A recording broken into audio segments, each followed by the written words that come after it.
வணக்கம். கற்றலின் சிறப்பு.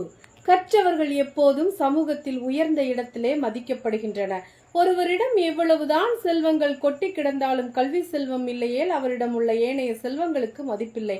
ஒருவரிடம் எவ்வளவு பணம் இருந்தாலும் அதனை கணக்கு வைத்துக் கொள்ளவும் நல்ல காரியத்துக்கு பயன்படுத்தவும் கல்வி அறிவு மிக அவசியமாக கொள்ளப்படுகின்றது. ஒரு வீட்டில் உள்ள வறுமையை போக்கவும் நாட்டை அபிவிருத்தி செய்யவும் கல்வி அறிவு மிகவும் முக்கியம். சிறந்த கல்வி ஒரு மனிதனை உயர்ந்த இடத்துக்கு இட்டு செல்லும். இந்த உலகத்தில் கல்வியால் உயர்ந்தவர்கள் பலரை உதாரணமாக குறிப்பிடலாம்.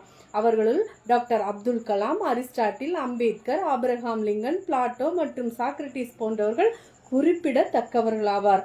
உலகின் முதலாவது தத்துவ ஞானியாக போற்றப்படும் சாக்ரட்டிஸ் அவர் நஞ்சூட்டப்படும் வரை புத்தகங்களை படித்துக் கொண்டுதான் இருந்திருக்கிறார். அவர் கற்ற கல்விதான் அவரை அறிவியலாளராக மாற்றியது. அப்துல் கலாம் சிறு வயதிலிருந்தே கல்வி மேல் கொண்ட ஆர்வம்தான் அவரை விஞ்ஞானியாக உருவாக்கி உலகம் போற்றும் மனிதராக மாற்றியது. கல்வி ஒரு மனிதனை முழுமையானவனாக்குகின்றது. கல்வியானது கல்வர்களால் திருட முடியாத நிலையாக வாழ்க்கைக்கு முழுவதும் தொடரக்கூடிய ஒரு செல்வமாகும். இளமையில் கல்வி சிலையில் எழுத்து என்கிறது ஆத்திசூடி.